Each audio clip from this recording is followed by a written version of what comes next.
اعوذ باللہ من الشیطان الرجیم، بسم اللہ الرحمن الرحیم۔ السلام علیکم ورحمۃ اللہ۔ سورۃ النساء نمبر 157۔ وقولهم إنا قتلنا المسيح عيسى ابن مريم رسول الله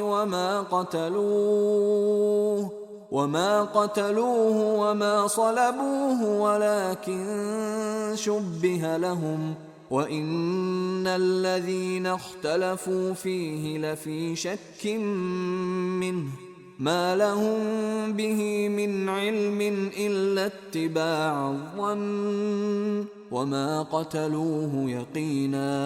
اور ان کے یہ کہنے یعنی فخریہ دعویٰ کی وجہ سے بھی کہ اللہ کے رسول مریم کے بیٹے عیسیٰ مسیح کو قتل کر ڈالا ہے، حالانکہ انہوں نے نہ اس کو قتل کیا اور نہ انہیں سولی چڑھایا، مگر ہوا یہ کہ ان کے لیے کسی کو عیسیٰ علیہ السلام کا ہم شکل بنا دیا گیا، اور بے شک جو لوگ ان کے بارے میں اختلاف کر رہے ہیں وہ یقیناً اس قتل کے حوالے سے شک میں پڑے ہوئے ہیں۔ انہیں حقیقت حال کا کچھ بھی علم نہیں مگر یہ کہ گمان کی پیروی کر رہے ہیں، اور انہوں نے عیسیٰ علیہ السلام کو یقیناً قتل نہیں کیا۔ اللہ سبحانہ وتعالیٰ کے اس حکم میں حضرت عیسیٰ علیہ السلام کی وفات کے بارے میں حقیقت بیان کی جا رہی ہے۔ بتایا جا رہا ہے، نمبر 1، یہودیوں نے عیسیٰ ابن مریم کو نہ قتل کیا اور نہ ہی انہیں سولی پر لٹکایا۔ نمبر 2، عیسیٰ علیہ السلام کی موت کے بارے میں لوگ اپنی طرف سے بدگمانیاں پیدا کرتے ہیں۔ اللہ سبحانہ وتعالیٰ نے جس طرح نبی آخر الزماں کو ارشاد فرمایا، اے میرے رسول، بلا خوف و خطر آپ اپنا کام کرتے جائیں، ہم آپ کو لوگوں کی سازشوں اور شرارتوں سے محفوظ رکھیں گے، اسی طرح اللہ تعالیٰ نے حضرت عیسیٰ علیہ السلام سے وعدہ فرمایا تھا کہ تیرے دشمن جتنی چاہیں سازشیں اور شرارتیں کر لیں وہ تیرا کچھ نہیں بگاڑ سکتے، کیونکہ میں تجھے تیرے دشمنوں سے بچاؤں گا۔ جب یہودیوں نے حضرت عیسیٰ علیہ السلام کو تختہ دار پر لٹکانے کی کوشش کی تو جہاں عیسیٰ علیہ السلام محصور کیے گئے تھے تو انہیں لینے کے لیے یہودا نامی شخص اندر گیا، جس کے بارے میں قرآن مجید نے اشارہ کیا ہے کہ یہ غدار جب باہر آیا تو اسے عیسیٰ علیہ السلام کے ہم شکل کر دیا گیا، اور یہ شخص آخری وقت تک بابیلا کرتا رہا، میں عیسیٰ نہیں یہودا ہوں، لیکن اس کے باوجود اسے سولی پر لٹکا دیا گیا۔ اور جہاں تک عیسیٰ علیہ السلام کی ذات اقدس کا معاملہ ہے تو اللہ تعالیٰ نے انہیں اس قدر جمال اور جلال بخشا تھا کہ کوئی شخص ان کے سامنے ایسی حرکت کرنے کی جرت نہیں کر سکتا تھا، اور ہر مشکل وقت میں حضرت جبریل علیہ السلام اللہ تعالیٰ کے حکم سے ان کی مدد کیا کرتے تھے۔ تو جہاں تک اللہ تعالیٰ نے اپنے وعدے کے مطابق انہیں آسمانوں پر اٹھا لیا، اس آیت میں واضح طور پر بتایا جا رہا ہے کہ عیسیٰ علیہ السلام نہ قتل ہوئے اور نہ سولی پر چڑھائے گئے، جیسا کہ سورۃ آل عمران آیت نمبر 55 میں ارشاد ہے کہ عیسیٰ میں تجھے یہودیوں کی سازش سے بچا کر پورا اپنی طرف آسمانوں پر اٹھا لوں گا۔ اور پھر ایسا ہی ہوا، جب دوبارہ دنیا میں حضرت عیسیٰ علیہ السلام کا نزول ہوگا تو اس وقت وہ موت سے ہمکنار ہوں گے۔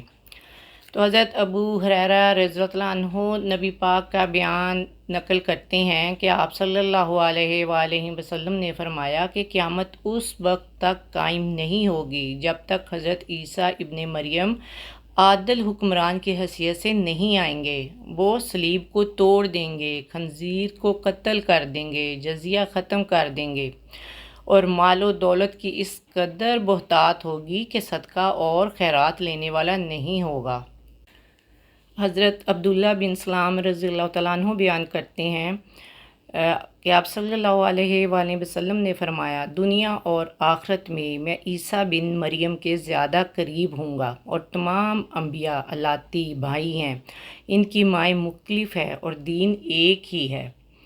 اور وہ بیان کرتے ہیں کہ تورات میں حضرت محمد صلی اللہ علیہ وآلہ وسلم اور حضرت عیسیٰ ابن مریم کی صفات لکھی ہوئی ہیں کہ عیسیٰ حضرت محمد کے ساتھ دفن ہوں گے۔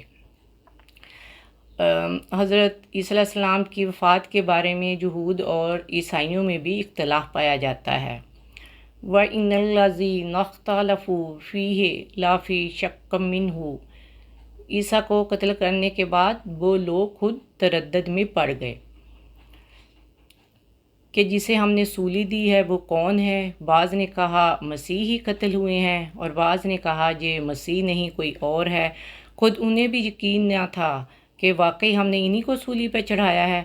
تو بس ایک گمان کی پیروی کے سوا ان کے پاس کچھ نہیں، یقینی علم تو بہت دور کی بات ہے۔ خود وہ بھی اختلاف کا شکار ہیں اور شک میں مبتلا ہیں کہ قتل کون ہوا، اور یہی اختلاف یہود میں بھی تھا اور نصارہ کے فرقوں میں بھی ہے، کہ جن میں سے بعض کہتے ہیں کہ عیسیٰ کے ناسوت یعنی انسانی جسم کو سولی دی گئی، اور لاہوت یعنی ان کا وہ حصہ جو خدا تھا اوپر اٹھا لیا گیا۔